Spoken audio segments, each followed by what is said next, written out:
नेपाल प्रहरीको केन्द्रीय अनुसन्धान ब्युरो सीआईबीले सुन तस्करी प्रकरणको अनुसन्धान प्रतिवेदन सरकारी वकिलको कार्यालयमा बुझायो। सुन तस्करी प्रकरणमा 50 जनालाई प्रतिवादी बनाएर मुद्दा दर्ता हुने 3 अर्ब 50 करोड 2,16,552 रुपैयाँ बिगो माग दाबी। हङकङमा बसेर नेपालको धन्दा सुन तस्करीको नालीवेली आजको समाचारमा प्रस्तुत गर्छौं। दावा छिरिङ सुन तस्करका नेपाली व्यवस्थापक रहेको सीआईबीको ठहर। 60 किलो सुन तस्करी प्रकरणमा अमला रोकाला पनि प्रतिवादी बनाउन सिफारिस। भे प्रकरणमा दाओजिन 60 किलो सुन तस्करी प्रकरणमा पनि प्रतिवादी। ब्रेक्सुमा लुकाएर थप 302 किलो सुन तस्करी भएको सीआईबीको निष्कर्ष।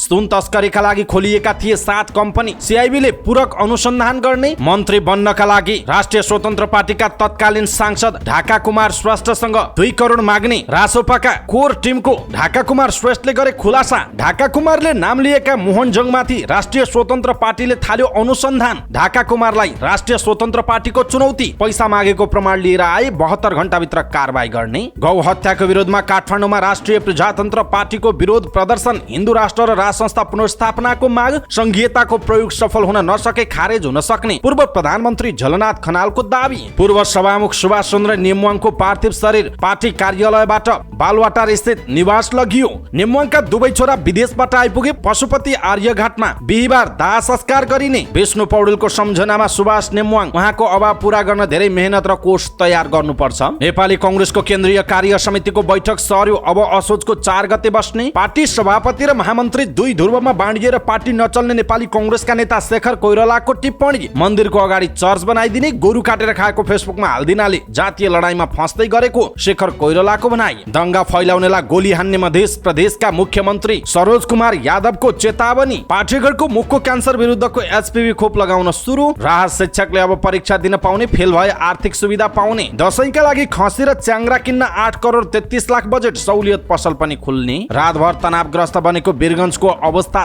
सामान्य बन्दै। खोटाङमा बाँसका सामग्रीबाट आयार्जन गर्न महिलालाई तालिम दिइयो। बाल गृह सञ्चालन अनुमति पत्र वितरण प्रक्रियामा झण्डै 100 बाल गृह सम्पर्कमा नआएको जानकारी। कारोबार र सेवा क्षेत्र विस्तार गर्न प्रयत्नशील रहेको साल ट्रेडिङ कर्पोरेसनको स्पष्टोक्ति। 39.5 अङ्कले बढेर नेप्से 2000 बिन्दु नाग्यो। 1.5 अर्ब रुपैयाँको शेयर कारोबार। उत्तर कोरियाली नेता किम जोङ उन र रुसी राष्ट्रपति भ्लादिमिर पुटिन बीच भेटवार्ता। जुलाईमा भारतको औद्योगिक उत्पादन 5.7% वृद्धि भयो। अमेरिकी सभामुखद्वारा बाइडेन विरुद्ध महाभियोग लगाउन संसद र समितिलाई निर्देशन। टर्कीमा 2300 वर्ष पुराना सामानहरू फेला परे। टर्कीले लिबियालाई सहायता सामग्रीका लागि 3 वटा विमान पठायो। मरक्को र लिबिया घटनामा इजिप्टले 3 दिने शोक मनाउने। आइफोन 15 सिरिजका 4 मोडेल सार्वजनिक। मूल्य र विशेषता के छ यसको विषयमा पुरै जानकारी। भारोत्तोलन खेलाडी विशाल सिंहले बनाए वर्ल्ड च्याम्पियनशिपमा नयाँ कीर्तिमान र भारत एसिया कपको फाइनलमा प्रवेश। दर्शक महानुभाव नमस्कार। समाचारपाटी.com को न्यूज बुलेटिनमा यहाँलाई हार्दिक स्वागत छ। प्रहलाद चन्द्र घिमिरे सदाको जहाँ आज पनि हामी उपस्थित भएका छौँ। आजका मुख्य समाचार, ब्रेकिङ न्यूज अपडेट लगायत तपाईँलाई काम लाग्ने हेर्नै पर्ने महत्त्वपूर्ण समाचारहरू लिएर हाम्रो मेहनतका लागि यो भिडियोमा एउटा सानो लाइक अवश्य गर्नुहोला। दर्शक महानुभाव पलपलको न्यूज अपडेट हेर्नका लागि हाम्रो च्यानललाई तपाईँले अहिलेसम्म सब्स्क्राइब गर्नुभएको छैन भने कृपया सब्स्क्राइब गर्नुहोस् अनि नजिकै आउने बेल आइकनलाई क्लिक गर्नुहोला। दैनिक रूपमा हेर्नुहुन्छ भने रेगुलर भनेर लेख्नुहोला। आज पहिलोचोटि हेर्दै हुनुहुन्छ भने फर्स्ट टाइम भनेर लेखिदिनु होला। देशभित्र हुनुहुन्छ भने आफू रहेको गाउँ ठाउँ सहर जिल्लाको नाम लेख्नुहोला। विदेशमा हुनुहुन्छ भने हामीलाई कुन देशबाट हेरिरहनु भएको छ त्यो कुरा तलको कमेन्ट बक्समा कमेन्ट गर्नुहोला। आउनुहोस् दर्शक महानुभाव आजका मुख्य समाचार सुरु गरौँ। सीआईबीले सुन तस्करी प्रकरणको अनुसन्धान प्रतिवेदन बुझाएको प्रसङ्गबाट। नेपाल प्रहरीको केन्द्रीय अनुसन्धान ब्युरो सीआईबीले 60 किलो सुन तस्करी प्रकरण सम्बन्धी अनुसन्धान प्रतिवेदन जिल्ला सरकारी वकिलको कार्यालय काठमाडौँमा बुझाएको छ। सीआईबीले रेडी ट्रेड मार्फत तस्करी भएको सुनमा 50 जनालाई प्रतिवादी बनाएको छ र 360 किलो 778 ग्राम सुन तस्करी भएको निष्कर्षका साथ 3 अर्ब 50 करोड 2,16,552 रुपैयाँ बिगो कायम गरेको छ। सीआईबी प्रमुख एआइजी किरण बज्राचार्यका अनुसार ब्रेक प्याडमा लुकाएर तस्करी गरिएको सुनको मात्र अनुसन्धान गरिएको छ र अरू सुनको अनुसन्धान गर्न बाँकी छ। यसमा पूरक अनुसन्धान हुने उहाँले बताउनु भएको छ। आरोपी विरुद्ध संगठित अपराध सुन चोरी पैठारी र राष्ट्र बैंक ऐन अन्तर्गत कसुरमा मुद्दा चलाउन राय दिएको सीआईबीले जनाएको छ। संगठित अपराध कसुरमा म्याद थप गरिएकाले त्यसको अनुसन्धान मिति 60 दिनको हुन्छ। यही भदौ 31 गते 60 दिन पुग्ने भएकाले सो मितिसम्ममा मुद्दा अदालतमा पुर्याइसक्नु पर्ने हुन्छ। त्यसैले सरकारी वकिललाई 3 दिन मिसिल अध्ययनको समय उपलब्ध हुने गरी प्रतिवेदन बुझाइएको जनाइएको छ। यसैबीच नेपाल प्रहरीको केन्द्रीय अनुसन्धान ब्युरो सिआइबीले हङकङबाट तस्करी गरी ल्याइएको 60 किलो सुन तस्करी प्रकरणमा 50 जनालाई प्रतिवादी बनाएर मुद्दा चलाउने भएको छ। नेपाल प्रहरीको केन्द्रीय अनुसन्धान ब्युरो सिआइबीको कार्यालयमा आयोजित पत्रकार सम्मेलनमा यो प्रकरणमा अमला रोक्कासहित 50 जनालाई प्रतिवादी बनाएर 61 किलो सुन तस्करीको प्रकरणको प्रतिवेदन वकिल कार्यालयमा बुझाइएको जानकारी दिएको हो। पत्रकार सम्मेलनमा बोल्दै प्रहरी अतिरिक्त महानिरीक्षक एआइजी किरण वज्राचार्यले 50 जना प्रतिवादीहरू मध्ये 32 जना पक्राउ परेको, 18 जना फरार रहेको बताउनुभयो। उहाँले फरार मध्ये 14 जना विदेशी नागरिक र 4 जना नेपाली रहेको उल्लेख गर्नुभयो। उहाँले सबै जनालाई गरेर 3 अर्ब 50 करोड 2,16,552 रुपैयाँ बिगो दाबी गर्दै सरकारी वकिल कार्यालयमा प्रतिवेदन बुझाइएको बताउनु भएको छ। उहाँले अनुसन्धानका क्रममा तस्करहरूले सिनामङ्गलबाट फेला पारेको 61 किलो सहित विभिन्न चरणमा अनुसन्धान गरी बरामद सबै ब्रेक प्याड जोग्दा 302.62 किलो सुन ल्याएको खुलासा भएको बताउनु भएको छ। उहाँले योजनाबद्ध विदेशी संलग्न भएर तस्करी गरिएको देखिएको बताउनु भएको छ। उहाँले 60 किलो सुन तस्करी प्रकरणको अनुसन्धानको फाइल फेरि पनि खुल्ने बताउनु भयो। उहाँले आगामी दिनमा पनि अनुसन्धान हुने र त्यसबाट खुल्ने प्रतिवादीलाई समेटेर पूरक अभियोग पत्र लैजान लागेको बताउनु भएको छ। उहाँले सिआइबीले अनुसन्धान प्रतिवेदन बुझाउन लागे पनि यसको अनुसन्धान नसकेको बताउनु भयो। प्रमुख वज्राचार्यले अहिलेसम्म 23 नेपाली 9 विदेशी पक्राउ परेको बताउनु भएको छ। उहाँले पक्राउ परेका विरुद्ध भन्सार ऐन अन्तर्गत अवैध सुन पैठारी र संगठित अपराध, नागरिकता सम्बन्धी ऐन, राहदानी ऐन, अध्यागमन ऐन सम्बन्धी कसुरको कारबाहीका लागि अगाडि बढाउन सिफारिस गरिएको बताइएको छ। उहाँले भन्नुभयो 42 जना टिमले 35 दिनसम्म अनुसन्धान गरेर 60 किलो सुनकाण्ड मुद्दाको जिल्ला सरकारी वकिलको कार्यालयमा प्रतिवेदन सहित पेश गर्ने तयारीमा छौं। सुनकाण्डमा देखिएका टेक्निकल पाटोहरूलाई हेरेर अनुसन्धानलाई अझ बढी वैज्ञानिक ढङ्गले हेर्ने हिसाबले अनुसन्धानको क्रममा 42 जनाको टिमलाई पनि टेक्निकल टिम भनेर राख्यौं। अनुसन्धान टिमले बनाएर काम गरियो। 60 केजी भन्सार ऐन अन्तर्गत अवैध सुन पैठारी तथा संगठित अपराधमा मुद्दा लग्यौं। नेपाल राष्ट्र बैंक ऐन 2058 को दफा 95 अनुसार कारबाही हुनेछ। मुलुकी ऐन अपराध संहिता 2074 र नेपाल नागरिकता ऐन 2063 अनुसार कारबाही हुनेछ। राहदानी ऐन 2076 र अध्यागमन ऐन 2050 अनुसार पनि कारबाही हुनेछ, जसमा 32 जना व्यक्तिहरू पक्राउ परेका छन्। 32 जनामा 23 जना नेपाली, 9 जना विदेशी नागरिक संलग्न छन्। 18 जना फरार रहेका छन्, जसमा 14 जना विदेशी र 4 जना नेपाली रहेका छन्। रेडी ट्रेड लिङ्कबाट आयात गरिएको सुन 60 केजी रहेकोमा पछि सबैतिरबाट सङ्कलन गर्दा 302 किलो देखिएको थियो। 302.62 किलो सुन हङकङबाट ल्याएको देखिएको छ। 302.62 केजी सुनको अहिलेको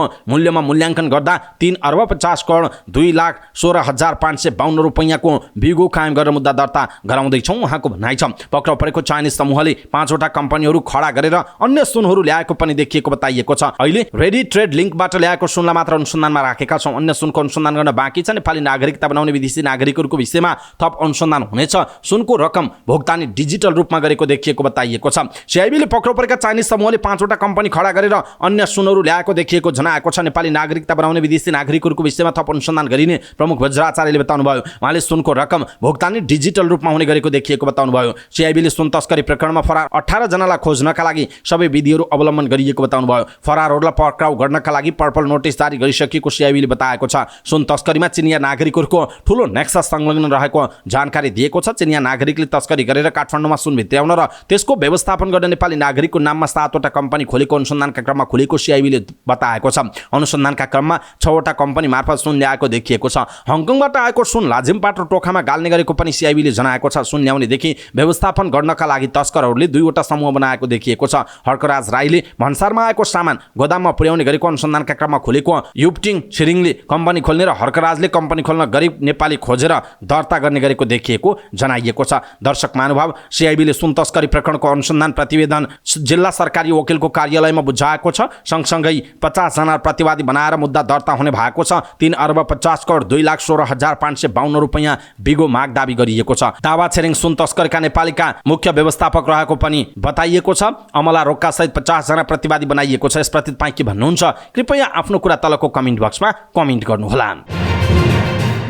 यसैबीच 60 किलो सुन तस्करीको प्रकरणमा हङकङमा बसेर नेपालमा धन्दा चलाउने गरेको जनाइएको छ। सिआइबीका अनुसार चिनिया गिरोहले भन्सारको सामानमा राखेर संगठित रूपमा नेपालमा सुन तस्करी गर्ने गरेका थिए। सिआइबीका एसपी जयसिंह थापाले चिनिया गिरोहले नेपालमा 7 वटा कम्पनी खोलेर विद्युतीय सामग्रीहरू आयात गर्ने गरेको बताइएको छ। प्रहरीका अनुसार भन्सारको सामानमा सुन राखेर ल्याउन विभिन्न गरिब नेपालीलाई प्रलोभन पारेर उनीहरूका नाममा गिरोहले कम्पनी खोलेको पाइएको छ। सिआइबीले बरामद भएको ब्रेक प्याड र त्यसलाई ल्याउने कम्पनीसँग सम्बन्धित विषयमा मात्र अनुसन्धान अनुसन्धान भएको र अन्य 6वटा कम्पनीले ल्याएका सामान र ती कम्पनीमाथि अनुसन्धान बाँकी रहेको पनि जनाएको छ। त्यसो त हङकङमा रहेका 3वटा कम्पनी मार्फत गिरोहले ब्रेक प्याड पठाएको पाइएको छ। लिन भन्ने चिनिया नागरिक सहितका व्यक्तिले ती कम्पनी मार्फत क्यारियर ग्लोबल लजिस्टिक नामक हङकङमा रहेको कार्गोबाट नेपालमा उक्त सामान पठाएका थिए। यसरी आइपुगेको सामान लाजिमपाट टोर्खामा रहेको गाल्ने कारखानामा पुर्याउन नेपालीलाई एयरपोर्ट पठाउने गरेको अनुसन्धानबाट खुलासा भएको छ। चिनिया गिरोहले भारतीय नागरिक थुप्डेन छिरिङलाई सामान आएको बारे जानकारी दिएर रिसिभका लागि मान्छे पठाउन लगाएको पाइएको छ। प्रहरीका अनुसार थुप्डेन नेपालमा कम्पनी दर्ताका लागि नेपालीहरू खोज्नेदेखि घर भाडा लिनेसम्मको काममा मुख्य गिरोहलाई सहयोग गरेको दावी गरिएको छ। सिआइबीका अनुसार एयरपोर्ट बाहिर ब्रेक्सो नियन्त्रणमा लिँदा थुप्तेनले हर्कराज राई नाम गरेका नेपालीलाई सामान लिने एयरपोर्ट पठाएका थिए। राईले पूर्व भन्सार एजेन्ट राजेन्द्र राईसँग मिलेर उक्त सामान भन्सार पास गरेर बाहिर निकाल्ने क्रममा खर्चिएको अनुसन्धान अधिकृत थापाले बताउनु भएको छ। गोदामबाट निकालेर भन्सार पास नहुँदासम्म विभिन्न चरणमा त्यसको जाँच हुने गर्छ। यसरी जाँच भएर बाहिर निस्किएको सामानलाई राजस्व अनुसन्धान विभागको टोलीले नियन्त्रणमा लिएर परीक्षण गरेको थियो। दर्शक महानुभाव, खास गरी नेपाललाई चाहिँ यो तस्करीको निशाना अनि एउटा ट्रान्जिट पोइन्ट बनाउनका लागि विदेशी दलालहरूले पनि काम गरिरहेको देखिएको छ। हङकङमा बसेर नेपालमा धन्दा चलाएका छन् र यसरी सुनहरू तस्करी भइरहेको जनाइएको छ। त्यसो त मोटरसाइकलको ब्रेक प्याडभित्र लुकाएर तस्करी भएको 60 किलो सुन तस्करी प्रकरणमा पक्राउ परेका तिब्बती मूलका बेल्जियन नागरिक दावा छिरिङ तस्कर समूहको नेपाली व्यवस्थापक भएको प्रहरीले जनाएको छ। सुन प्रकरणको अनुसन्धानमा संलग्न प्रहरी उपरीक्षक एसपी सञ्जय सिंह थापाका अनुसार दावाले एलेक्स भनिने याओ पुचेङसँग मिलेर सुन तस्करीको समूहको नेपालमा व्यवस्थापन गरेको जनाइएको छ। आरोपीहरूलाई होटलमा बस्ने प्रबन्धको व्यवस्थापन पनि उनैले गरेको पाइएको प्रहरीले जनाएको छ। दावा रोल्पाकी माओवादी नेत्री अमला रोकाका श्रीमान रहेको उल्लेख छ। अमलालाई पनि यस विषयमा यस प्रकरणमा प्रतिवादी बनाइएको छ। अमलाको नाममा ठमेलस्थित होटल भिएना छ। तस्कर समूहले त्यस होटल प्रयोग गरेको देखिएको प्रहरीले जनाएको छ। प्रहरीका अनुसार उनलाई पनि प्रतिवादी बनाएर रायसहितको अनुसन्धान प्रतिवेदन बुझाइएको जनाइएको छ।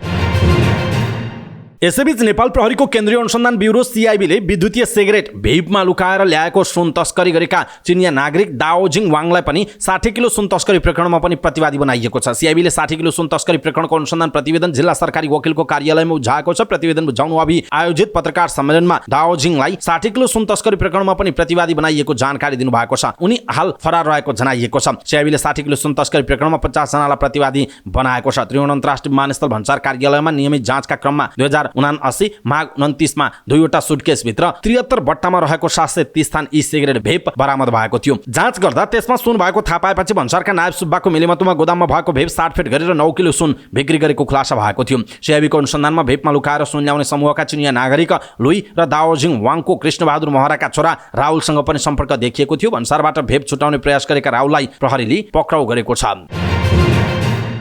यसैबीच नेपाल प्रहरीको केन्द्रीय अनुसन्धान ब्युरो सिआइबीले चिनिया समूहले ब्रेक्सुबाट 302 किलो सुन तस्कर गरेको निष्कर्ष निकालेको छ। अरू सामानमा लुकाएर ल्याएको सुनबारे अनुसन्धान गर्न बाँकी छ। 60 किलो बढी सुन तस्करीबारे अनुसन्धान गरेको सिआइबीले सरकारी वकिलको कार्यालय काठमाडौँमा प्रतिवेदन बुझाएको छ। त्यसअघि आयोजित पत्रकार सम्मेलनमा सिआइबी प्रमुख किरण बज्राचाले दिएको जानकारी अनुसार 50 जनालाई प्रतिवादी बनाइएको छ। 2 साउनमा बरामद भएको ब्रेक्सुमा 60 किलो सुन बरामद भएको थियो। गोदामहरूमा छापा मार्दा अरू पनि यसरी सामान ल्याएको खुलासा भएको थियो। त्यसमा अनुसन्धान गरेको सिआइबीले ब्रेक्सुमा लुकाएर थप 302 किलो सुन तस्करी गरेको निष्कर्ष निकालेको छ। बज्राचार्यले भन्नुभयो ब्रेक प्याडहरूलाई एकिन तौल गरेर 302.62 किलो थप सुन ल्याएको देखिएको छ। त्यसअनुसार सिआइबीले 3 अर्ब 50 करोड 2,16,552 रुपैयाँ बिगो कायम गरेको जनाइएको छ। दर्शक महानुभाव, 100 किलो सुन समातियो भनियो तर त्यसमा जम्मा 60.700 भन्दा थोरै केही ग्राम बढी सुन भेटिएको छ। तर ब्रेक्सुमा लुकाएर योभन्दा अगाडि 302 किलो सुनहरू तस्करी भएको र त्यसमा अनुसन्धान गर्न बाँकी नै रहेको प्रहरीले जनाएको छ। यसप्रति तपाईँ के भन्नुहुन्छ? आफ्नो कुरा तलको कमेन्ट बक्समा कमेन्ट गर्नुहोला। अब बाँकी समाचार। राष्ट्रिय स्वतन्त्र पार्टी रासोपाले केन्द्रीय सदस्य मोहनजङ थापामाथि अनुसन्धान थालेको बताएको छ। रासोपाले बर्खास्त गरेका पूर्व सांसद डाक्टर ढाका कुमार श्रेष्ठले सभापतिसँग निकट रहेका थापाले मन्त्री बनाउँछु भनेर आफूसँग 3 करोड रुपियाँ मागेको बताउनु भएको थियो। यसबारे अनुसन्धान आयोगले केन्द्रीय सदस्य थापासँग सोधपुछ र अनुसन्धानको प्रक्रिया अगाडि बढाएको रासोपा महामन्त्री एवं प्रवक्ता डाक्टर मुकुल ढकालले जानकारी दिनुभयो। गत चैतमा रासोपाका तत्कालीन सांसद श्रेष्ठले मेडिकल व्यवसायी दुर्गा प्रसाईसँग 2 करोड मागेको अडियो सार्वजनिक गरेको थियो। त्यसमाथि छानबिन गरेको रासोपा राष्ट्रपाले श्रेष्ठले पार्टीको साधारण सदस्य समेत नरहने गरी कारबाही गरेको थियो। त्यही कारबाहीका कारण उहाँको सांसद पद गयो। पछिल्लो समय उहाँले त्यो बेला आफूलाई मन्त्री बनाउन भन्दै केन्द्रीय सदस्य थापाले 3 करोड रुपैयाँ मागेको दाबी गर्नुभएको छ। यसबारे आफ्नो ध्यानाकर्षण भएको भन्दै राष्ट्रपाले स्पष्टमाथि प्रश्न उठाएको छ। त्यो अडियो सार्वजनिक भएपछि श्रेष्ठले कहिले त्यो अडियो आफ्नो होइन त कहिले पुसको अडियो अहिले किन सार्वजनिक भयो भन्ने गरेको राष्ट्रपाले बताएको छ। साथै उक्त अडियो आफ्नो होइन भनेर उहाँले दिएको बयान पार्टीमा सुरक्षित नै रहेको भन्दै राष्ट्रपाले भनेको छ। कहिले कोर टिम छैन भन्ने त कहिले पार्टीका फरक फरक केन्द्रीय सदस्यलाई पोलिरहने जस्तो एक आपसमा परस्पर विरोधी अभिव्यक्ति दिइरहनु भयो। पार्टीको नाम प्रयोग गरेर पैसा मागेको प्रमाण लिएर आए 72 घण्टाभित्र कारबाही गर्ने राष्ट्रपाले बताएको छ। तर पार्टीप्रति जनविश्वासमा चोट पुर्याउने प्रयत्न नहोस् भनेर पार्टीले सचेत गराएको छ। राष्ट्रिय प्रजातन्त्र पार्टी राप्रपाले गौहत्याको विरुद्धमा प्रदर्शन गरेको छ। काठमाडौँमा राप्रपा सहित पार्टी निकट संगठनहरूले हिन्दू राष्ट्र र राज संस्थाको पुनर्स्थापना, संघीयताको खारेजी, भ्रष्टाचार काण्डको पूर्ण छानबिनको माग गर्दै राप्रपाले प्रदर्शन गरेको हो। सुशासनको प्रत्याभूति, शिथिल अर्थतन्त्रमा सुधार, स्वदेशमै रोजगार, महँगी नियन्त्रण र जनतालाई राहत प्रदान गर्न दबाव स्वरूप सरकार विरुद्ध प्रदर्शन गरिएको जनाइएको छ। भ्रेकुटी मण्डपबाट सुरु भएको विरोध र्याली रत्न पार्कमा पुगेर सभामा परिणत भएको छ। नेकपा एकीकृत समाजवादीका सम्मानित नेता एवं पूर्व प्रधानमन्त्री झलनाथ खनालले संघीयताको प्रयोग सफल हुन नसके देशबाट संघीयता खारेज हुन सक्ने बताउनु भएको छ। जनकपुर धाम विमानस्थलमा सञ्चारकर्मीहरूसँग कुराकानी गर्दै पूर्व प्रधानमन्त्री खनालले संघीयता प्रयोगकै चरणमा रहेकाले यसको सफल कार्यान्वयन नभई खारेज पनि हुन सक्ने आशंका व्यक्त गर्नुभएको छ। उहाँले संघीयताको भविष्यलाई लिएर अहिले नै कुनै निर्णयमा पुग्ने स्थिति नरहेको बताउँदै आम जनता र मुलुकका लागि कसरी फलदायी हुन सक्छ भन्नेतर्फ ध्यान केन्द्रित गर्नुपर्नेमा जोड दिनुभयो। संघीयता आम नेपाली जनताका लागि फलदायी नभई मुलुककै लागि बोझ हुने भएकाले चाहेर वा नचाहेर पनि संघीयता टिक्न नसक्ने बताउनु भयो। सरकारकै घटक दल नेपाली कांग्रेस समाजवादी मोर्चालाई लिएर सशंकित रहेको समयमा उहाँले मोर्चाले सरकारलाई कुनै पनि असर नगर्ने दाबी गर्नुभयो। त्यसका साथै सम्पूर्ण वामपन्थी शक्तिहरू मोर्चामा आबद्ध हुन सक्ने बताउँदै खनालले साझा धारणा नबन्दासम्म मोर्चाबद्ध हुन सम्भव नरहेको बताउनु भएको छ। पूर्व प्रधानमन्त्री खनालले सरकारले अहिलेसम्म खासै राम्रो काम गर्न नसकेको बताउँदै सरकारले गर्ने राम्रो वा नराम्रो कामले सरकारको भविष्य निर्धारण गर्ने पनि बताउनु भएको छ।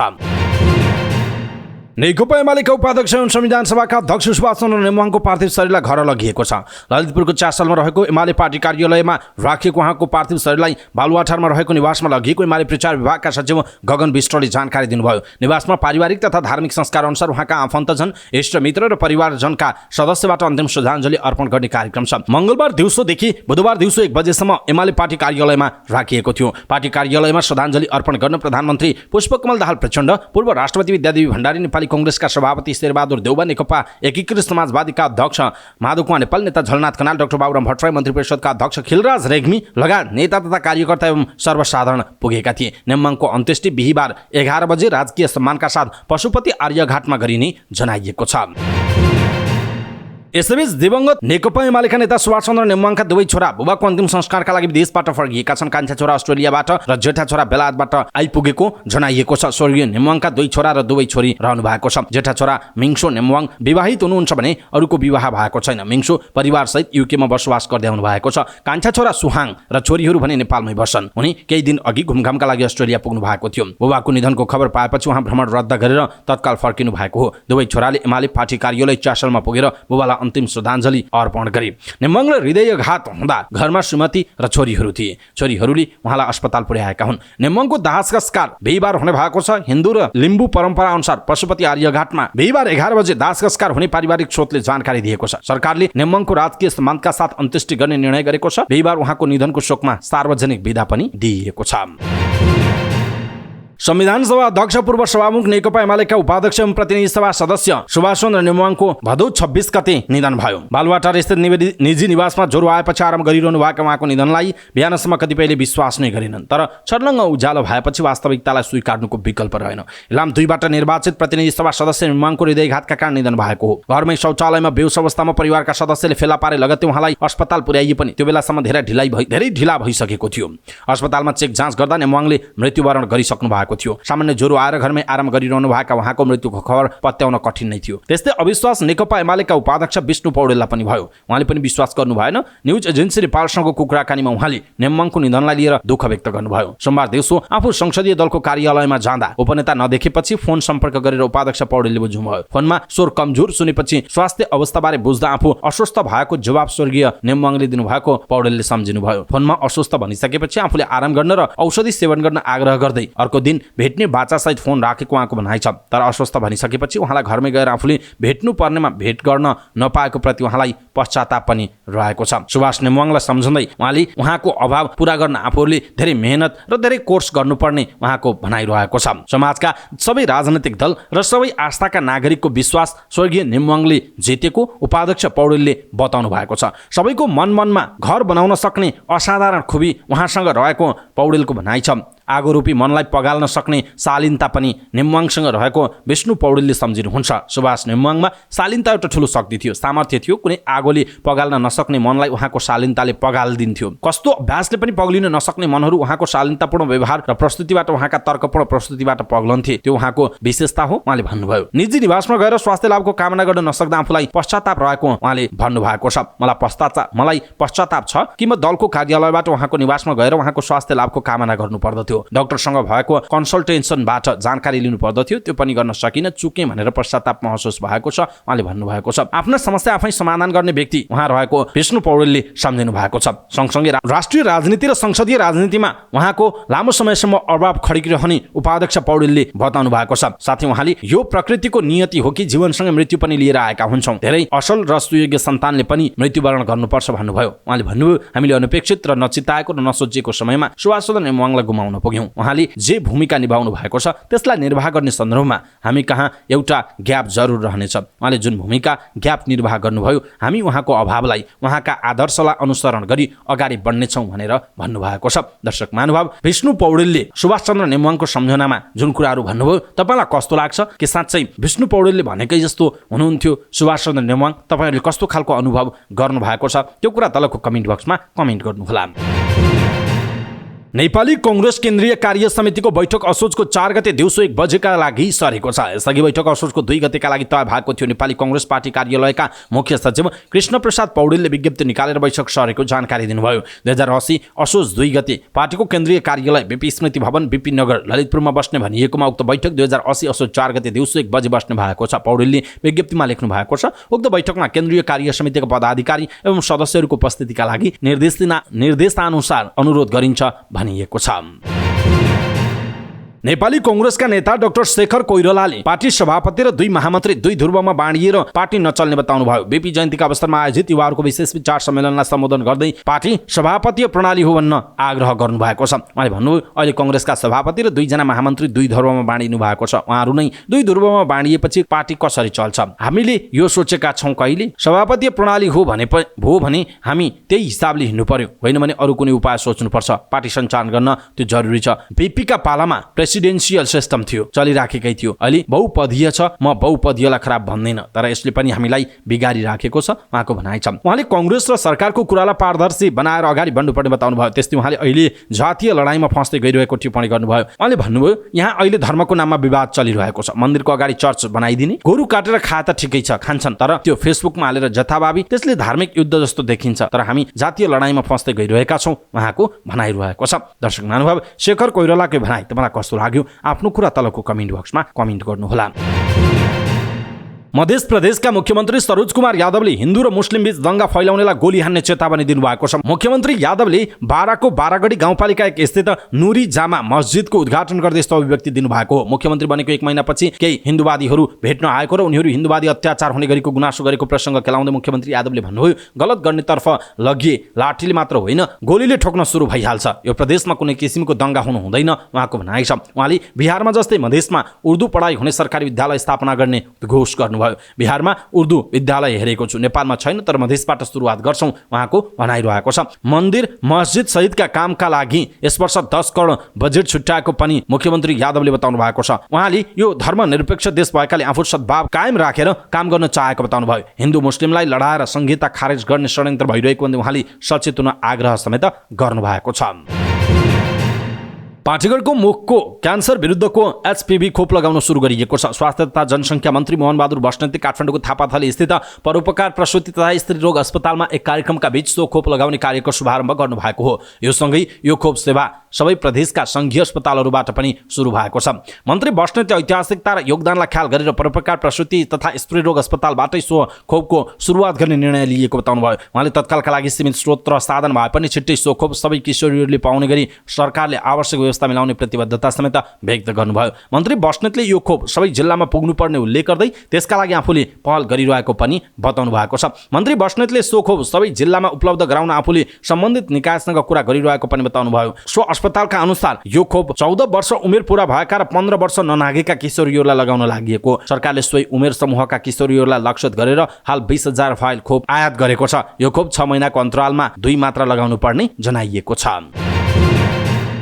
राहत शिक्षक अनुदान कोटा र विशेष शिक्षा तथा प्राविधिक धारका शिक्षक तथा प्रशिक्षक अनुदान कोटामा कार्यरत शिक्षकले स्थायी हुनका लागि परीक्षा दिन पाउने भएका छन्। उनीहरूका लागि उमेर हद नलाग्ने गरी सरकारले विद्यालय शिक्षा विधेयक ल्याएको छ। शिक्षा विज्ञान तथा प्रविधि मन्त्रालयका अनुसार नेपालमा 44,000 राहत शिक्षक छन्। राहत शिक्षकलाई स्थायी हुने मौका दिनका लागि सरकारले कुल दरबन्दीमा 50% आरक्षणको व्यवस्था गरेको छ। कुल दरबन्दीको 50% सिटमा राहत शिक्षक अनुदान कोटा र विशेष शिक्षा तथा प्राविधिक धारका शिक्षक तथा प्रशिक्षक अनुदान कोटामा कार्यरत शिक्षकहरू मध्येबाट सीमित प्रतिस्पर्धाका आधारमा र बाँकी 50% सिटमा खुल्ला प्रतियोगिताका आधारमा परीक्षा लिई आयोगको सिफारिसमा पदपूर्ति गरिनेछ विधेयकमा भनिएको छ। छुट्याइएको 50% सिटको विज्ञापनमा पदपूर्ति हुन नसकेमा अर्को वर्ष खुल्ला प्रतियोगिताको आधारमा हुने विज्ञापनबाट बाँकी सिटमा पूर्ति गरिनेछ। परीक्षा दिएर स्थायी हुन नसकेका शिक्षकलाई आर्थिक सुविधा दिएर विदा गरिनेछ। समिति प्रतिस्पर्धामा अनुत्तीर्ण हुने राहत शिक्षक अनुदान कोटा र विशेष शिक्षा तथा प्राविधिक धारका शिक्षक तथा प्रशिक्षकले सेवा अवधिको आधारमा नेपाल सरकारले निर्धारण गरे बमोजिमको आर्थिक सुविधा प्राप्त गर्न सक्नेछन्। प्रस्तावित विधेयकमा उल्लेख छ। साथै प्रस्तावित विधेयक जस्ताको त्यस्तै पारित भई ऐन प्रारम्भ हुँदाका बखत कक्षा 11 र 12मा अध्यापन गरिरहेका शिक्षकलाई आयोगबाट लिइने माध्यमिक तहको तृतीय र द्वितीय श्रेणीको खुल्लातर्फको विज्ञापनमा भाग लिन उमेर हद लाग्ने छैन भनिएको छ। आधारभूत तहको विषयगत तर्फ द्वितीय र प्रथम श्रेणीको आन्तरिक प्रतियोगिताबाट पूर्ति गरिने 20% पदमा सो पदका लागि तोकिएको न्यूनतम योग्यता भएको र सेवा अवधि पूरा गरेका आधारभूत तहमा कार्यरत 1 श्रेणी मुनिका स्थायी शिक्षकहरूले प्रतिस्पर्धा गर्न सक्ने जनाइएको छ। माध्यमिक तह द्वितीय श्रेणीको खुल्ला प्रतियोगिताबाट पूर्ति हुने पदमा कम्तीमा माध्यमिक तहको तृतीय श्रेणी वा सो सरहको शिक्षक पदमा 5 वर्ष अध्यापन गरेको शिक्षकहरू मध्येबाट प्रतिस्पर्धाको आधारमा पदपूर्ति गरिनेछ। तर त्यस्तो शिक्षकले कुनै विद्यालयमा 1 वर्षभन्दा कम अवधि अध्यापन गरेको भएमा त्यस्तो सेवा अवधि गणना नगरिने बताइएको छ।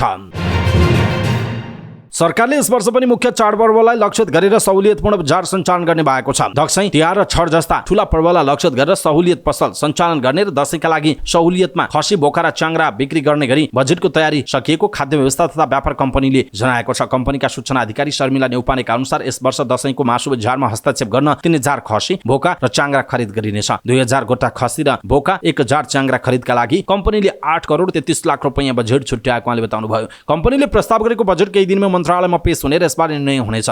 गत वर्षहरूमा जस्तै साल ट्रेडिङ, दुग्ध विकास संस्थान लगायतको समन्वयमा देशभरि एकीकृत सहुलियतपूर्ण बजार सञ्चालनको प्रस्ताव पनि मन्त्रालयमा पठाइनेछ। ती पसलका आधारभूत खाद्यान्न सहुलियत मूल्यमा पाइने कम्पनीले जनाएको छ। उपत्यका बाहिरका 40 जिल्लाका 39 स्थानमा पनि खाद्यको सुपथ पसल सञ्चालन हुनेछ। साल ट्रेडिङले पनि संयुक्त र बेग्ला बेग्लै गरी देशभर 38 वटा स्थानमा सहुलियत पसल सञ्चालन गर्ने तयारी गर्ने जनाएको छ। कहिलेदेखि सो पसल सञ्चालन हुन्छ भन्ने निर्णय उद्योग मन्त्रालयको प्रस्तावमा मन्त्री परिषदले गर्ने जनाइएको छ।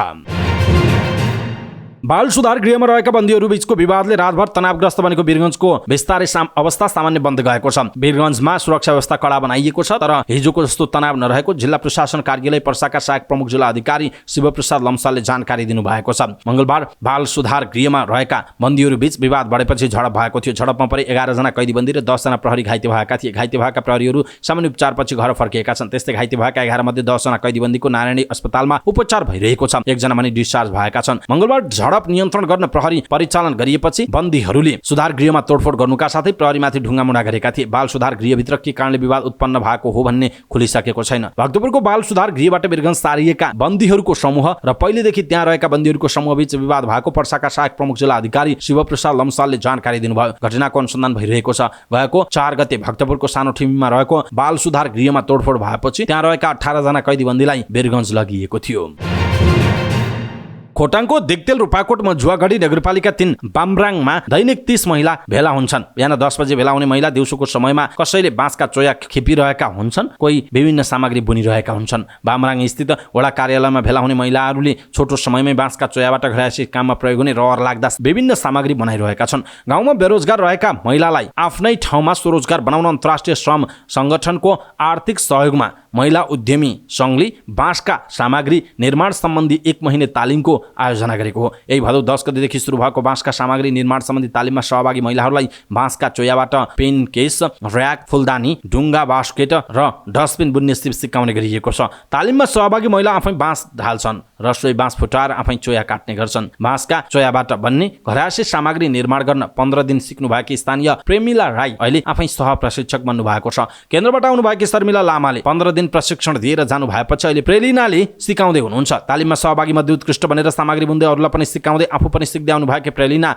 यही पेसाबाट जीविकोपार्जन गर्न सकिने बताउनुहुन्छ। तालिममा सहभागी 30 मध्ये 25 जना बामराङका छन् भने 4 जना वडा नम्बर 1 दिगतेल र 1 जना देप्रुङ चोइचुम्मा गाउँपालिकाका रहेको जनाइएको छ। तालिममा सहभागी धेरैजसो महिलाले तालिम पश्चात आफ्नो गाउँ फर्किएर यही पेसालाई निरन्तरता दिने बताएका छन्। गाउँमा बेरोजगार रहेका महिलालाई बाँसका सामग्री बनाएर आफ्नै ठाउँमा स्वरोजगार बनाउने उद्देश्यले तालिमको आयोजना गरिएको महिला उद्यमी सङ्घकी कोषाध्यक्ष सञ्जु खत्री बस्नेतले बताउनु भएको छ। राष्ट्रिय बाल अधिकार परिषदले बालगृह सञ्चालन अनुमति पत्र वितरण प्रक्रियामा झण्डै 100 बालगृह सम्पर्कमा नआएको जनाएको छ। परिषदका सूचना अधिकारी रामचन्द्र चन्द्रले असार मसान्तसम्ममा 417 बालगृह सञ्चालनमा आएको बालगृह सञ्चालन तथा व्यवस्था सम्बन्धी मापदण्ड 2079 मा भएको व्यवस्था बमोजिम अनुमति पत्र वितरण प्रक्रियामा झण्डै 100 बालगृह सम्पर्कमा नआएको बताउनु भएको छ। अनुमति पत्र प्रदान गर्ने प्रक्रियामा 150 बालगृह अनुमति प्राप्त गर्ने म्याद सकिए पश्चात पनि सम्पर्कमा आएको तर सञ्चालनमा रहेका 100 बालगृह अझै सम्पर्कमा नआएको उहाँको भनाइरहेको छ।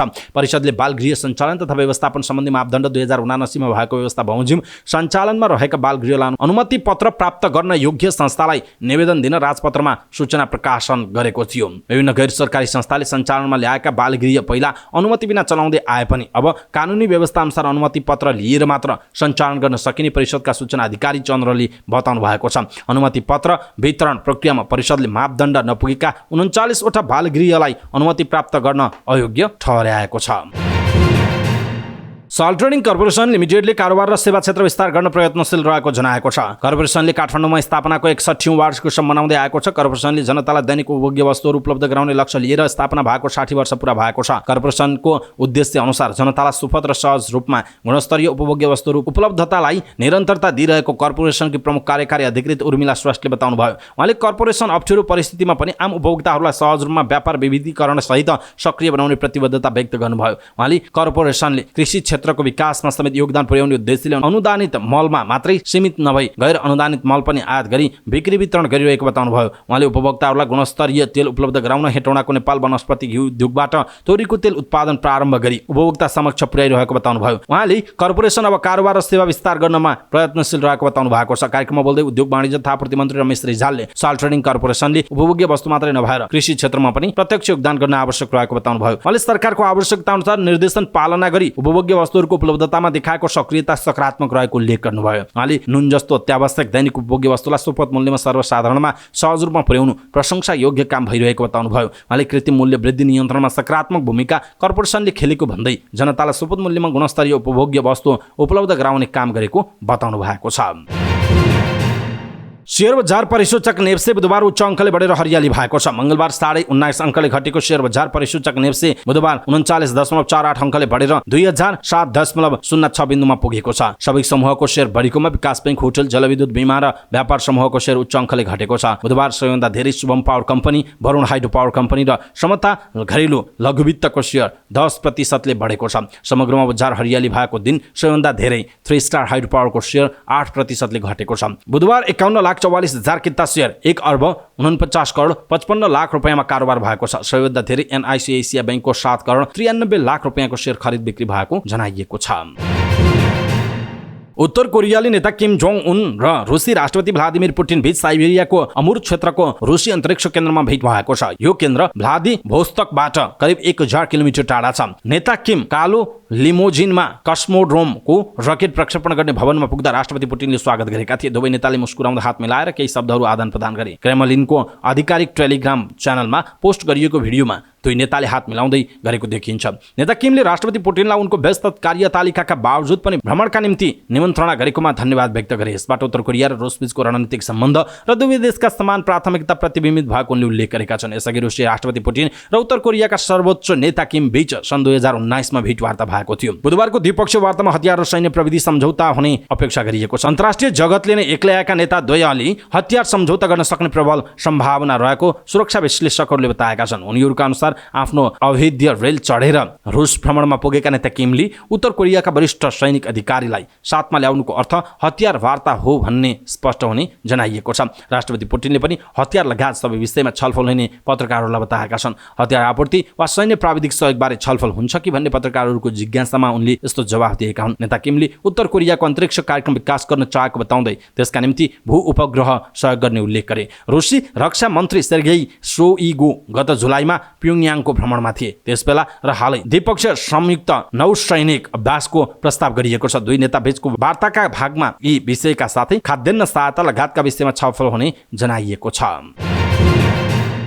औद्योगिक उत्पादन सूचाङ्क आईआईपी द्वारा निर्धारण गरिएको भारतको कारखाना गतिविधि जुलाईमा 5.7% बढेको सरकारी तथ्याङ्कले देखाएको छ। जारी तथ्याङ्क अनुसार जुलाईमा भारतको औद्योगिक उत्पादन 5.7% वृद्धि भएको हो। प्रयोगमा आधारित वर्गीकरण अनुसार प्राथमिक वस्तुको परिसूचक 141.7, पुँजीगत वस्तुमा 101.6, मध्यवर्ती वस्तुको 151.8 र पूर्वाधार तथा निर्माण सामग्रीको 168.5 रहेको मन्त्रालयले जनाएको छ। साथै उपभोक्ता टिकाउ र उपभोक्ता गैर टिकाउ वस्तुहरूको सूचाङ्क क्रमशः 118.1 र 152.2 रहेको जनाइएको छ।